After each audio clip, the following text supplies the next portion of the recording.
Ibou, I had another topic that I wanted to discuss, but somebody just dropped a super chat here, No. so I'm gonna go ahead and lay Hey, this on you if you don't mind. I'll say this immediately. Appreciate the support in the live chat, and I mean, while I'm here, if you guys want to ask me questions, feel free to just ask them or send super chats or whatever. You know what I mean? Uh, Yeah. I'm actually curious about this one because I've heard something too about yeah. this topic, and I'm curious to hear what you have to say about it. JD, I think you already know the answer to this, I but do know the answer to this. Yes. yeah, has Wow. Ibou heard anything about Kevin Owens re-signing with WWE? I know the answer to this, but I'm curious to hear what Ibou has to say. That's interesting. I've spoken with people within WWE throughout the last week or two about a number of things.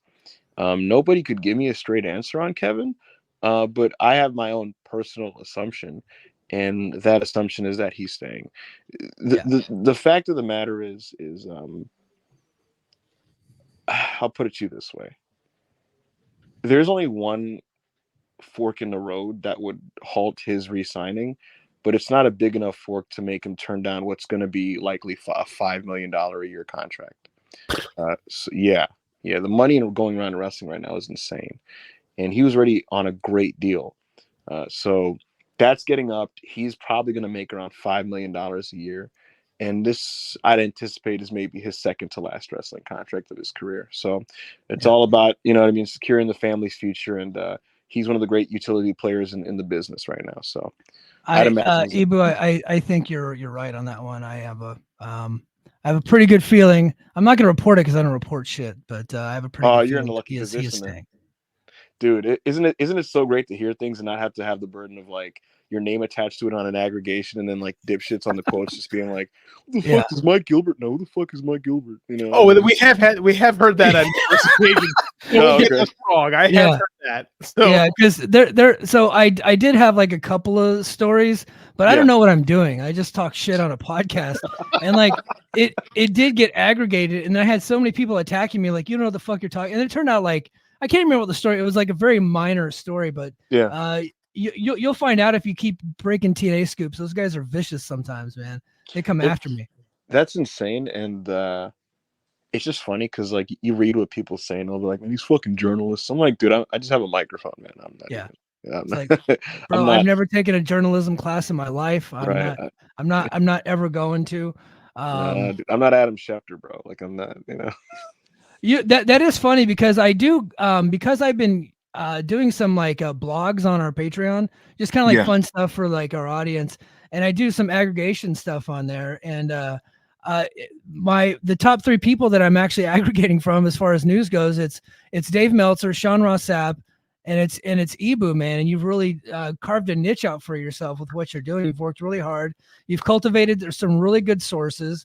Thank you. And the stories and the stuff that you come out with then often gets like clarified or not clarified, but like, double stamped and triple stamped by Dave and by Sean. So you're kind of like right up there with them, man. So that's kudos to you. I appreciate that, and it's funny because this is never I never asked for this. You know, I don't like. I don't think anybody wakes up and they're like, "Man, I want to be a wrestling scoopster." And like, there. Another thing is, there are a lot of people that play wrestling scoopster and they like the feeling of it and the cloud. But I actually genuinely don't. I always like to say on like my shows is, I'm just a guy that people in the business happen to speak to, and it's not like a primary source of income or anything like that. But it is cool that, to get the cosigns or the corroborations from like the people that like actually leading the top of this field. And I think the reason why I've been able to do that, and I tweeted this to be honest, as a transparent word of advice for other people trying to engage in this, is the key is it's not that hard, to be honest with you guys, to like find one to two. Once you get to a certain level, it's not hard to find one to two guys that'll talk to you and tell you things, right? But the key is, you'll get those guys who will break a story. They'll run into something, they'll break a story, and you're like, holy shit, maybe this new guy I never heard of is legit. But then what'll happen is, their page or their following will grow so fast from that, right? And they like the feeling of that. And they start, you then become the guy that guesses sometimes when people ask you things. And a Yeah. lot of those guys, they flame out very fast because hey man, what's gonna happen with this? And like they'll make an educated guess, even though they didn't actually double check or do the due diligence or double source or triple source their things. And that's usually how those guys flame out. Well, I'm not afraid personally. I do this on my shows a lot. People will ask me in the super chat, hey Ibou, what does WWE think about this? And I'll be like, I don't fucking know.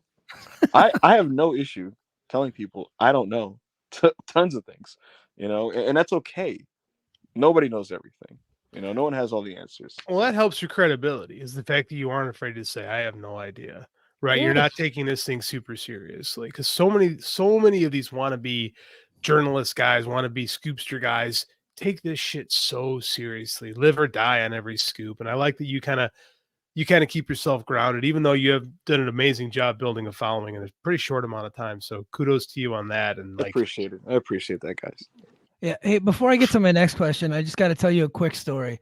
Talk So to me. I'm listening to your Raw review, guys. He does a really good Raw review. What I like about it is they don't really review Raw. Yeah, I was gonna say. Yeah. So I don't review Raw on the Raw review. Yeah. They do a whole Raw review and they barely talk about Raw, which I think is great. I love that gimmick. Yeah, I don't know. What a gig. Yeah. So I don't. So everybody go check out the WrestlePurists YouTube channel. I think it's a must subscribe. They do great work over there. But I'm listening to it, and I'm driving here in Hawaii, and I'm coming through the gate. So I live on a military base. Now you got dudes like armed as you're coming in, right? And you have to roll down your window and you have to like show them your ID. Well, yeah. I'm driving through. And there's this big redneck at the gate with an M4 machine gun, right? An M4 rifle. And I roll down my window, and all of a sudden, one of you guys starts making fun of Peckerwoods. And like the guy just looks at me and was like, what the fuck? And I was just like, and I'm like trying not to laugh my ass off because I'll be honest, I have not heard the term Peckerwood since I left high school football. Do you remember what I said? We all would just like make fun of each other because back in the 90s in locker rooms, you would say racist shit to each other all the time. That's just kind of how we were. And I got you guys almost getting me in trouble coming through the gate with Peckerwood jokes. Do you remember what I said in response to that? I was like, can we say this on YouTube? I was like, can this be said on YouTube? Yeah. Dude, I almost died laughing. Like after I got through the gate, I was like, I can't believe they're talking about Peckerwoods on WrestlePurists. I thought that was pretty funny. But a lot of like outdated, unused white slurs are just like preposterous. Like honky, it's like honky, yeah. Imagine like getting into a fight with a guy in traffic and you're like, shut the fuck up, you honky. It's like, what? All right, I guess. I've always been a fan of Cracker myself. That was made me laugh. Yeah. And Antonio Bryant is bringing back Cracker. He's Cracker of the Day on his Twitter page. He does. All right, I do have an actual question for you. I know people here want AEW talk. That's what they come for. But sure. With Jimmy Jacobs gone, what does AEW need to do to get their creative into the next gear?